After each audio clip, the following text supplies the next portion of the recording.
pas encore jetés et nous n'avons pas abdiqué. Nous avons une crise. Et nous pensons que la résolution de cette crise ne passera jamais par des élections organisées dans ces conditions. Nous réaffirmons toujours notre postulat de base qu'il faut nécessairement faire des réformes avant de penser aux élections. Et je crois que c'est le mot d'ordre.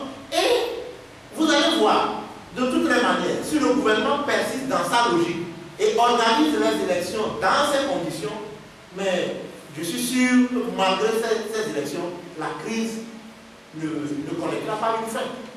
Donc, soit le gouvernement, les acteurs politiques et la CEDEAO veulent qu'on mette fin à cette crise et ils essaient de voir la réalité en face, de savoir que ce ne sont pas les élections ou l'absence des élections qui font naître cette crise, mais en réalité, cette crise elle vient de l'absence des réformes qui sont prescrites depuis l'APG en 2006. Et donc, le mot d'ordre au niveau du Front citoyen de Ouagadougou, je crois que sur cette question, nous sommes vraiment très, je ne dirais pas intransigeants, mais nous restons vraiment, c'est des affirmations de principe. Sans la réforme, on ne peut pas penser à une élection. La preuve, c'est que la CEDEAO a donné une date du 20 décembre, le gouvernement fonce tout droit pour dire qu'on respecte la feuille de route, mais nous allons de blocage en blocage. Voilà, donc il faut que le jeu démocratique soit éclairci, poser les règles d'abord, avant de compétir. Pour nous, et pour tout observateur bien averti, les élections ne peuvent qu'être la conséquence des réformes, et non l'inverse. Donc, je crois que les autres viendront aussi apporter une lettre d'information et ne pas discuter de l'itinéraire. Ça, c'est une déclaration d'un politique. C'est une déclaration d'un politique. Maintenant, quelles sont les raisons qui motivent cette déclaration et qu'est-ce que nous en pensons?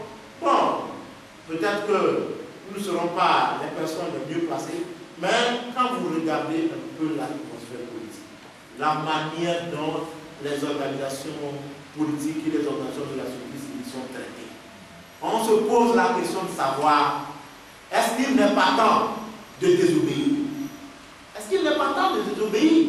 Est-ce que nous allons toujours continuer à respecter les règles de la République, les lois de la République, alors que ceux qui nous rejoignent s'en fichent pas mal et piétinent ces lois de la République? Ils doivent nous montrer l'exemple. Ils doivent nous montrer l'exemple. Je crois que c'est à ça qu'il faut s'en tenir. Est-ce qu'on peut continuer par se faire le bon enfant? On a déposé une déclaration préalable à M. le ministre, etc. Mais ce sont eux qui sont les premiers violateurs de la loi. Je prends un exemple. Le Front citoyen de Ouagadougou avait déposé une demande pour manifester.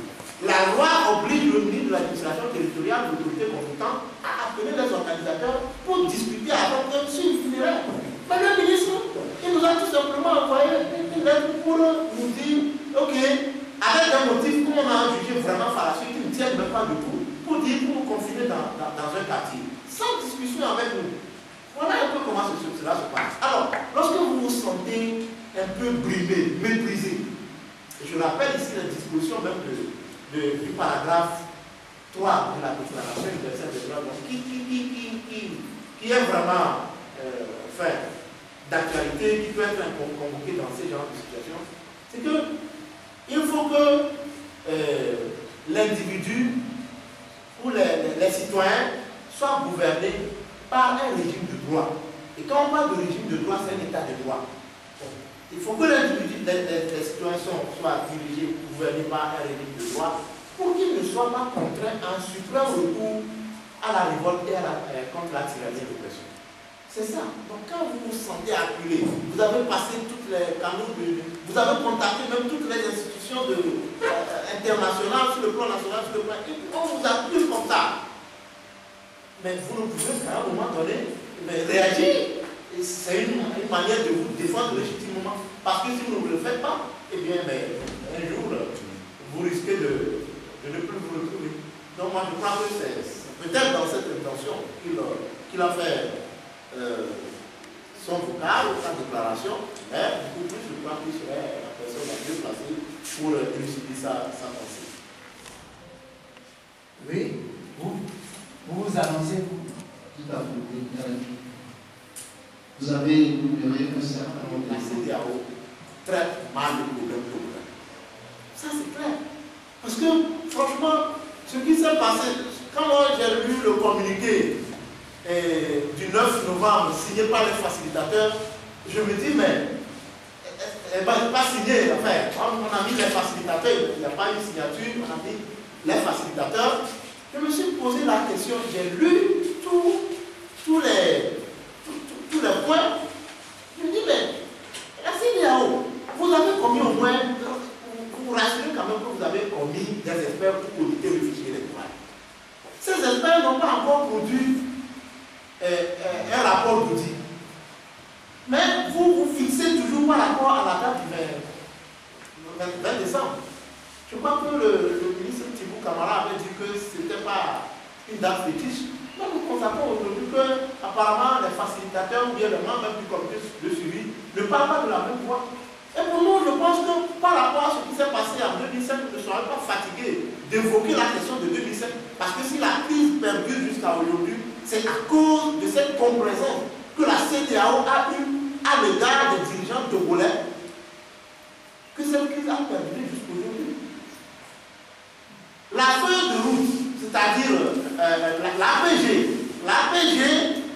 est un produit qui a été obtenu sous l'égide de la CEDEAO. Personne n'oublie que c'est Ibrik Chambas, à l'époque, qui était le représentant de la CEDEAO. C'est lui qui a demandé à l'opposition, mais si vous voulez revendiquer, allez par voie de dialogue, par voie de négociation, ou bien par voie légale.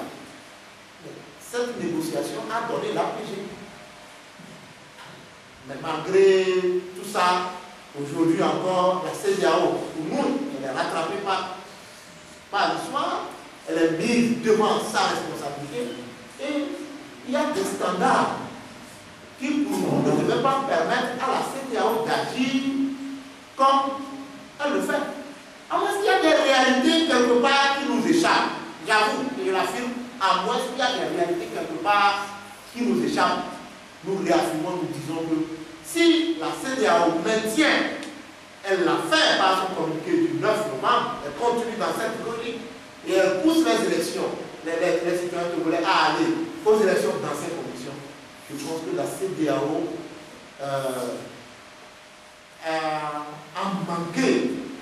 a manqué ce tournant décisif de l'histoire, a manqué vraiment au rendez-vous. Et bon, nous ne pouvons que l'interpeller et nous disons vraiment que c'est vraiment dommage, hein, parce que cette erreur était première que la CEDEAO vient nous prescrire des élections, hein, et alors que les Togolais revendiquaient des réformes. C'est fort, vraiment. Pas d'élection, les élections doivent être la conséquence des réformes. Est-ce que cette position, est-ce qu'elle est encore d'actualité? Elle est encore. Est-ce que ça reflète le point de vue des partis politiques? Bon, on verra les jours qui vont suivre. Parce que pour nous, jusqu'ici, je ne peux pas le confirmer, mais c'est un principe que nous affirmons. Maintenant, est-ce que ce principe est en phase avec le comportement ou bien l'attitude ou bien la pensée des partis politiques? Je crois que les jours qui viennent nous délivriront beaucoup plus, parce que là, il faut voir ce qui va arriver. Mais pour moi, il ne faut pas vraiment se voiler la face. Si on ne fait pas la réforme, c'est clair que toute tentative d'organiser les élections, on va rencontrer toujours un blocage. Ça, c'est clair. Et puis, je ne sais pas pourquoi, si on veut sortir définitivement de manière durable de cette crise, on ne peut pas prendre le temps de faire les réformes. Je ne sais pas pourquoi. C'est toujours cette course effrénée vers les élections.